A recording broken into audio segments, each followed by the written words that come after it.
Boa tarde a todos, meu nome é Sidney von Alstenburg-Offenbach.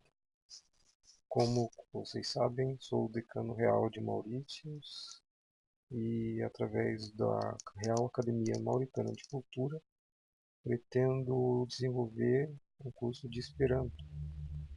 Como algumas pessoas me solicitaram um tempo atrás, pretendo disponibilizar esse curso através dessa Real Academia que foi reaberta recentemente.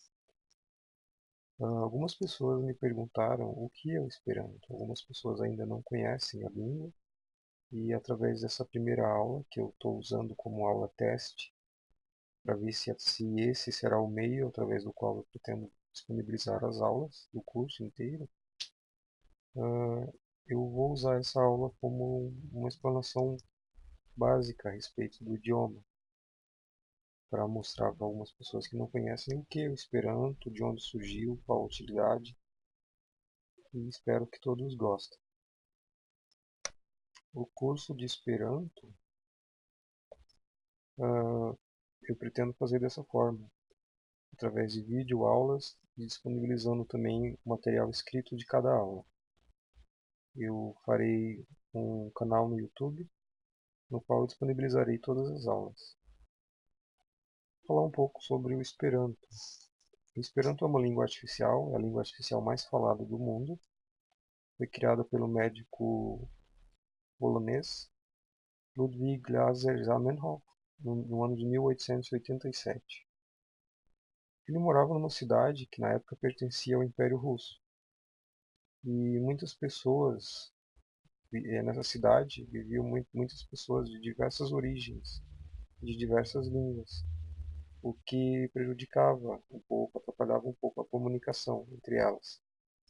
E então ele decidiu criar uma língua artificial que unisse elementos de várias línguas da Europa inteira, que possibilitasse uma comunicação mais fácil entre as pessoas. E também existisse uma igualdade entre elas, porque até então a língua, a cultura era usada como forma de dominação, e uma língua neutra, para ele, tinha a função de igualar as pessoas, de aproximar as pessoas sem que houvesse uma dominação cultural e linguística. Por isso que ele criou o Esperanto. Essa é a bandeira do Esperanto, a Esperanta Flago. É uma bandeira simples. E eu vou falar um pouco sobre o que é o Esperanto. O Esperanto é uma língua muito útil para a comunicação internacional. Como eu falei, por ela ter elementos de diversas línguas, ela facilita também a comunicação entre as pessoas. E algumas das características importantes do Esperanto é que é uma língua internacional. Ela não pertence a nenhum povo, não pertence a nenhuma cultura, e ela foi criada exatamente para que houvesse essa neutralidade e que ela pertencesse à humanidade como um todo.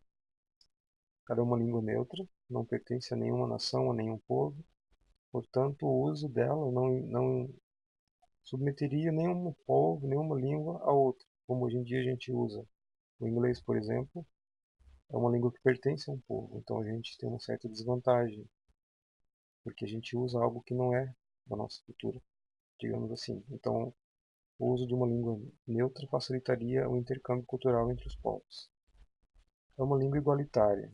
O Zamenhof falava que quando você usa uma língua que não pertence a ninguém, uma língua neutra, você consegue ver na pessoa um semelhante.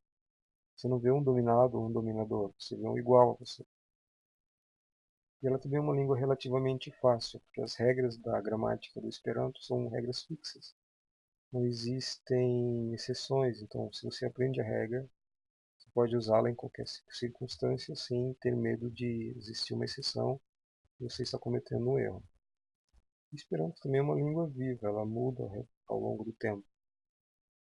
São mais de 100 anos que existe o Esperanto e desde então muitas palavras novas foram incorporadas, as palavras assumiram sentidos novos, que o uso foi fazendo isso, o uso foi dando significados diferentes, e a língua é uma língua viva, ela muda, ela cresce, como qualquer língua usada hoje em dia. A ideia original do Esperanto. Eu uso aqui uma frase do próprio Zamenhof, Ele diz: a ideia interna do Esperanto é, sob um fundamento linguístico neutro, derrubar os muros entre os povos e acostumar os homens a ver no seu próximo apenas um ser humano e um irmão. Então, quando você usa uma língua neutra, como eu falei, você vê no outro um semelhante. Você não vê dominadores e nem vê dominados. Um pouco da história do Esperanto. Como eu falei, o criador do Esperanto é um médico polonês, que na época a cidade que ele morava, Białystok, hoje seria Polônia, mas na época ele fazia parte do Império Russo. Ludwig Leiser Zamenhof vivia em Białystok, atualmente na Polônia, na época do Império Russo. Em Białystok moravam muitos povos e falavam-se muitas línguas, o que dificultava a compreensão, mesmo nas mais cotidianas situações, o que o motivou a criar uma língua auxiliar neutra a fim de solucionar o problema. Então, em 1887, ele lança o primeiro livro sobre Esperanto, o Unua Libro, que trata das regras básicas da pronúncia e algumas palavras, um vocabulário bem simples do Esperanto.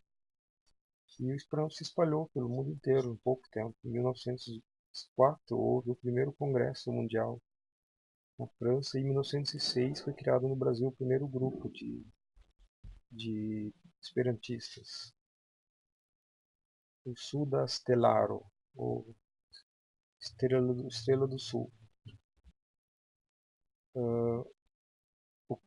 Campos de uso da língua. Por que hoje em dia é necessário, ou pelo menos importante, aprender Esperanto? Esperanto é a língua artificial mais falada do mundo, como eu falei, é uma língua que se propõe a língua internacional. Milhões de pessoas no mundo inteiro falam Esperanto. E é uma forma de intercâmbio cultural também. E você pode usar o Esperanto durante viagens. Existem pessoas no mundo inteiro que acolhem pessoas que falam Esperanto em suas casas sem nenhum custo, para promover esse intercâmbio, promover o estudo, promover a divulgação do Esperanto. Então, são mais de 80 países que recebem pessoas do mundo inteiro que falam Esperanto. Anualmente é lançada uma lista chamada Passporta Servo. Essa lista tem endereço de pessoas no mundo inteiro, nesses 80 países, que abrem suas casas para receberem esperantófonos sem nenhum custo. Então você pode viajar o mundo inteiro se hospedando nessas casas, onde você vai ter um intercâmbio cultural, você vai aprender sobre o país, sobre a cultura do país e também vai melhorar o seu Esperanto. Encontros internacionais. Acontecem com frequência encontros internacionais que reúnem esperantistas do mundo inteiro. Existe o Universala Congresso, que é o Congresso Universal, que reúne em torno de 1.000, 1.500 pessoas. Existe o Unulara Congresso, que é o Congresso Juvenil, que reúne jovens também. E existem congressos nacionais, regionais, que reúnem pessoas que se interessam pelo Esperanto.